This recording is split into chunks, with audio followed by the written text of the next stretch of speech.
Good evening, everyone. This is What Does the Bible Really Say? Global Bible Reading with Angel and Joseph BRACCO. Today is December 7th, 2023, and my name's Angel. Number one, original OG of the Mr. Army Disciples and founder of founder of One Blood Breadbox Ministry and the Mr. Army Disciples. Our mission statement is to seek and save the lost, protect the weak, and those who are unable to protect themselves. Plant seeds by spreading the gospel of Jesus Christ. This is the Global Bible Reading. We are currently on the book of Numbers, chapter 19 and 20. I will be using the NIV version, coming from Bullhead City, Arizona. Numbers, chapter 19 and 20.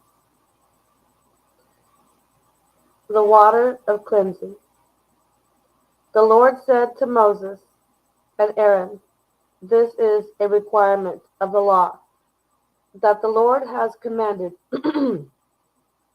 Tell the Israelites to bring you a red heifer without defect or blemish, and that has never been under yoke. Give it to Eleazar, the priest. It is to be taken outside the camp and slaughtered in his presence. Then Eleazar, the priest, is to take some of its blood on his finger and sprinkle it 7 times toward the front of the tent of meeting. While he watches, the heifer is to be burnt,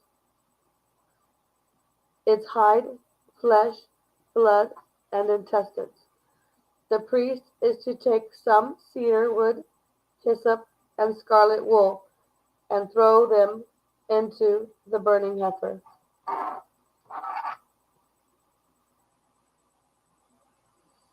After that, the priest must wash his clothes and bathe himself with water.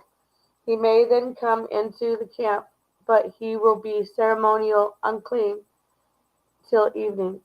The man who burns it must also wash his clothes and bathe with water, and he too will be unclean till evening. A man who is clean shall gather up the ashes of the heifer and put them in a ceremonially clean place outside the camp. They are to be kept by the Israelite community for use in the water of cleansing. It is for purification from sin. The man who gathers up the ashes of the heifer must also wash his clothes, and he too will be unclean till evening. This will be a lasting ordinance both for the Israelites and for the foreigners residing among them. Whoever touches a human corpse will be unclean for 7 days. They must purify themselves with the water on the 3rd day, and on the 7th day they will be clean. But if they do not purify themselves on the 3rd and the 7th days, they will not be clean. If they fail to purify themselves after touching a human corpse, they defile the Lord's absence. They defile the Lord's tabernacle. They must be cut off from Israel, because the water of cleansing has not been sprinkled on them. They are unclean.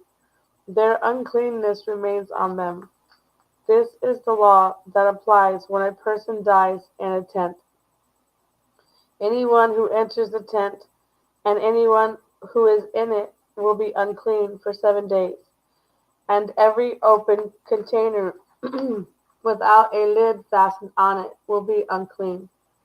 Anyone out in the open who touches someone who has been killed with a sword, or someone who has died a natural death, or anyone who touches a human bone or a grave will be unclean for 7 days. For the unclean person, put some ashes from the burnt purification offering into a jar and pour fresh water over them. Then a man who is ceremonial clean is to take some of the hyssop dip it in the water, and sprinkle the tent and all the furnishings and the people who were there. He must also sprinkle anyone who has touched a human bone or a grave, or anyone who has been killed, or anyone who has died a natural death. The man who is clean is to sprinkle those who are unclean on the third and seventh days, and on the seventh day he is to purify them. Those who are being cleansed must wash their clothes and bathe with water, and that evening they will be clean. But if those who are unclean do not purify themselves, they must be cut off from the community, because they have defiled the sanctuary of the Lord. The water of cleansing has not been sprinkled on them, and they are unclean. This is a lasting ordinance for them. The man who sprinkles the water of cleansing must also wash his clothes, and anyone who touches the water of cleansing will be unclean until evening. Anything that an unclean person touches becomes unclean, and anyone who touches it becomes unclean till evening. Water from the rock. In the first month, the whole Israelite community arrived at the desert of Zin, and they stayed at Kadesh. There Miriam died and was buried. Now there was no water for the community, and the people gathered in opposition to Moses and Aaron. They quarreled with Moses and said, "If only we had died when our brothers fell dead before the Lord. Why did you bring the Lord's community into this wilderness, that we and our livestock should die here? Why did you bring us up out of Egypt to this terrible place? It has no grain or figs, grapevines or pomegranates, and there is no water to drink."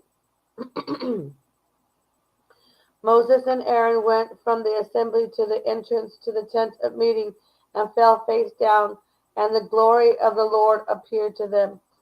The Lord said to Moses, "Take the staff, and you and your brother Aaron gather the assembly together. Speak to that rock before their eyes, and it will pour out its water. You will bring water out of the rock for the community, so they and their livestock can drink." So Moses took the staff from the Lord's presence, just as he commanded him, and he and Aaron gathered the assembly together in front of the rock. And Moses said to them, "Listen, you rebels, must we bring you water out of this rock?" Then Moses raised his arm and struck the rock twice with his staff. Water gushed out, and the community and their livestock drank. But the Lord said to Moses and Aaron, "Because you did not trust me enough to honor me as holy in the sight of the Israelites, you will not bring this community into the land I give them." These were the waters of Meribah, where the Israelites quarreled with the Lord, and where he was proved holy among them. Edom denies Israel passage. Moses sent messengers from Kadesh to the king of Edom, saying, "This is what your brother Israel says. You know about all the hardships that have come on us. Our ancestors went down into Egypt, and we lived there many years. The Egyptians mistreated us and our ancestors. But when we cried out to the Lord, he heard our cry and sent an angel and brought us out of Egypt. Now we are here at Kadesh, a town on the edge of your territory. Please let us pass through your country. We will not go through any field or vineyard or drink water from any well. We will travel along the king's highway and not turn to the right or the left until we have passed through your territory." But Edom answered, "You may not pass through here. If you try, we will march out and attack you with the sword." The Israelites replied, "We will go along the main road, and if we or our livestock drink any of your water, we will pay for it. We only want to pass through on foot, nothing else." Again they answered, "You may not pass through." Then Edom came out against them with a large and powerful army. Since Edom refused to let them go through their territory, Israel turned away from them. The death of Aaron. The whole Israelite community set out from Kadesh and came to Mount Hor. At Mount Hor, near the border of Edom, the Lord said to Moses and Aaron, Aaron will be gathered to his people. He will not enter the land I give the Israelites, because both of you rebelled against my command at the waters of Meribah. Get Aaron and his son Eleazar and take them up to Mount Hor. Remove Aaron's garments and put them on his son Eleazar, for Aaron will be gathered to his people. He will die there. Moses did as the Lord commanded. They went up Mount Hor in the sight of the whole community. Moses removed Aaron's garments and put them on his son Eleazar, and Aaron died there on top of the mountain. Then Moses and Eleazar came down from the mountain, and when the whole community learned that Aaron had died, all the Israelites mourned for him for 30 days. Numbers chapter 21 and 22. To be continued. To be continued. What does the Bible really say? This was the What Does the Bible Really Say? Global Bible Reading with Angel and Joseph BRACCO.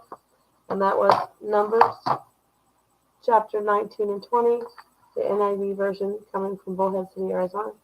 And that's all I got. Peace out, you. Angels, can me out.